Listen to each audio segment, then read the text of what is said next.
Yeah, now let us see. These are the some important basic things you need to learn before doing the problems, right? So we will be discussing two things here, which is what use of sets in the logical problems, how we will be using the sets, and what are the cardinal numbers of some sets, right? I will teach you here. First of all, in this case, if you want to do further, let us assume I have taken M as what set of students who is having mathematics as one subject. P is nothing but what set of students who is having physics as a subject, and C is what set of students who is having chemistry as a subject, right?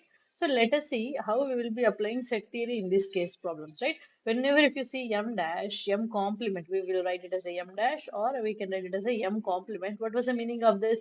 This is nothing but you need to take set of the students who have no maths. Means you need to consider all the students who does not study any maths. Is it okay? Similarly, what is P complement? That is set of students who have no physics. So physics is not there. That is a complement. Similarly, what is C? C is nothing but chemistry, right? So we need to take all the students who does not have any chemistry. Is it okay? These are the things about the complements. So if you consider M union P, what is the meaning of M union P? You need to consider set of all the students who have at least one subject as a maths or physics. Any one is okay. At least one subject, either maths or physics, right? Similarly, what is P union C? Either at least one from physics or either they can take chemistry. Similarly, what is C union M? Either they can have at least one subject which is chemistry or maths, right? Whenever union comes, either at least any of the thing one will occur means that is enough. Is it okay? So now let us see what is meant by intersection. What is the meaning of M intersection P? We need to take set of all the students who is having both. In this case, both. Here, whenever union comes, that is at least, right? So intersection means what? Both. It should be the means if I consider some ex student, he should study both maths as well as the physics. That is the meaning of M intersection P. Similarly, what is P intersection C? We need to take all the students who is studying both physics and chemistry. What about C intersection M? All the students who studies both chemistry and mathematics. Is it okay? These are the first three are what complements, related to complements. Next three are what related to the union. Next three are what related to the intersection. Now let us move on. There are few more. Yeah, I think you can understand. Let me zoom out. Yeah. So now let us take it here. What is this? M intersection with P complement. P complement is what? No, complement means that should not be there. So physics should not be there. So what we need to do? We need to select set of all students who is having mathematics as a subject but not physics. Is it okay? Obviously, these two conditions should satisfy. Intersection means both the conditions. What are the conditions? First one, math should be is a compulsory subject, and compulsory physics should not be there in that stream. Is it okay? Similarly, what is P intersection C complement? We need to pick a student who is having physics as a subject but not the chemistry. Both should satisfy. Is it okay? And what about C intersection M complement? That is, we need to have the students who has chemistry as a subject but not maths. So they should not have any maths as a primary subject in their stream. Okay. Now let us see what is meant by P union P, the whole complement. What is meant by if you take any set, the whole complement means what? From the universal set, you need to remove that set of the meaning we have seen, right? So let us see what is the meaning of P union M union P whole complement. We need to take set of all students who have both maths and physics complement. Whenever complement comes, not have.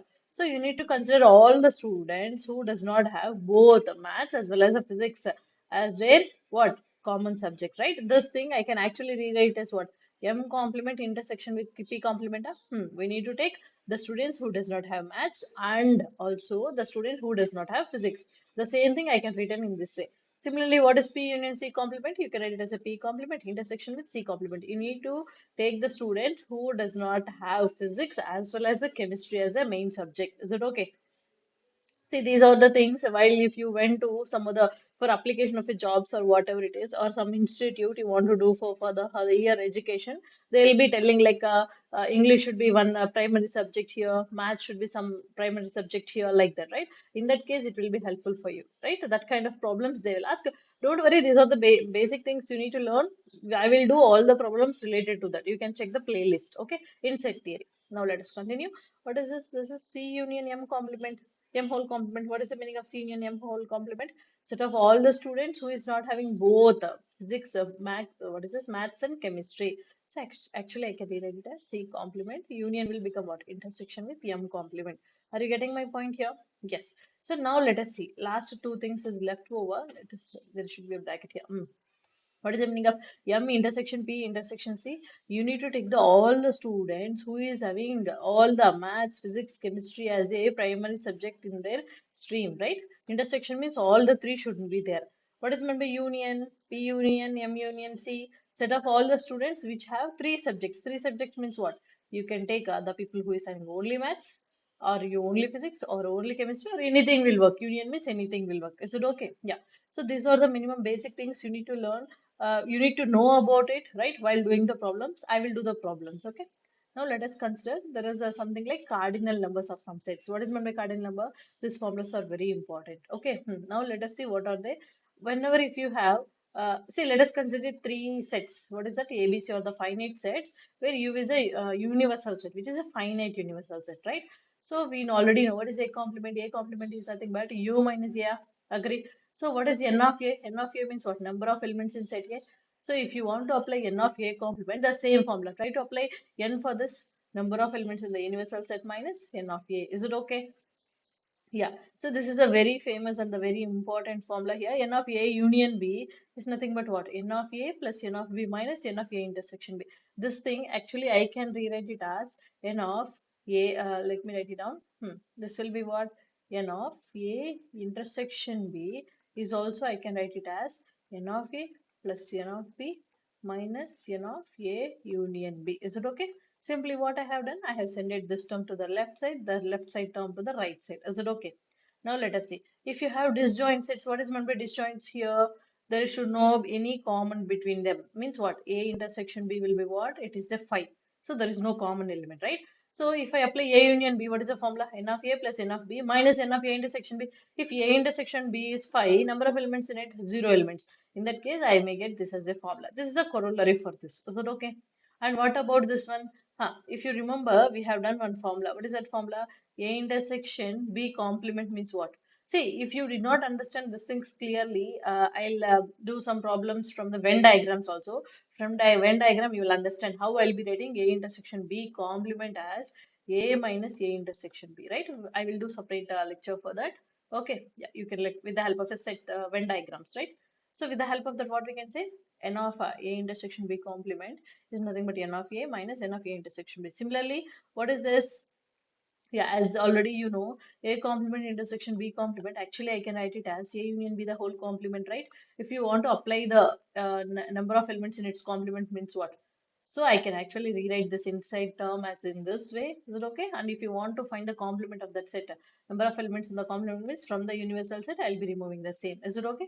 This is the corollary of the things what we have learned here. These are the important, mainly one, two, this one. Okay. So rest everything and all, it will be come from the formulas. Okay. Similarly, A complement union B complement what? I can write it as A intersection B the whole complement. If you want to find the number of elements in its complement means what? From the universal set, try to remove it. Is it okay? Yeah. What is meant by N of A minus B from the A set? You need to remove the B set. What I'll be removing? If we have seen the sum set theory, I'll be removing the common elements and I'll be write the leftover terms in the first set. This is what we have learned from the starting, right? You can check the playlist. That's set theory basics. Okay. So A minus B is nothing but N of A minus N of A intersection B, right? What about N of A intersection B? This one, okay, I want an intersection element, right? What I will do from the whole union, I will remove the element which is intersection A intersection with B complement. Also, I will remove all the elements which from A complement intersection with B complement. Is it okay? You can ask me, ma'am. You have said one formula which is here, but you are telling this one means yes, both are correct. Whenever which is necessary, I'll be using that one. So which is necessary, which will be used means that thing we will get from the question. What kind of a question they are giving, what are the necessary given things they are giving. With the help of that, either you can use this formula or either you can use this formula. You can mention all the formulas with you. Okay. So what is N of A union B union C? This is the standard formula you need to remember. What is this? N of A union B union C is nothing but N of A plus N of B plus N of C minus N of A intersection B, N of A B intersection C, and N of C intersection A plus, and you need to add all the three things. What is that? N of A intersection B intersection C, right? I forgot to mention one more thing. Let us consider A1, A2, A3, and so on A n or the some finite sets or which are disjoint. Okay, if they are disjoint sets, from this what we can say, if they asked you n of A1 union A2 union A3 on so on up to A n, What is the formula? If you want to apply the union means, well, the formula will be what? If you come to here, this one, what is this? N of A plus N of B minus N of A intersection B. So A intersection B, disjoint means what? No intersection element will be there. So I'll be removing this one. Okay. So that this is a corollary. Whenever you have this kind of a things from this, what I can say, I can actually rewrite this as N of A1 plus N of A2 plus N of A3 plus on so on up to N of A n. Is it okay? Any doubts in this? Yeah. So these are the important things you need to remember, okay, before doing the problems of this cardinal numbers on your sets, right? I'll be doing all the problems. You can check the playlist. Okay. Thank you.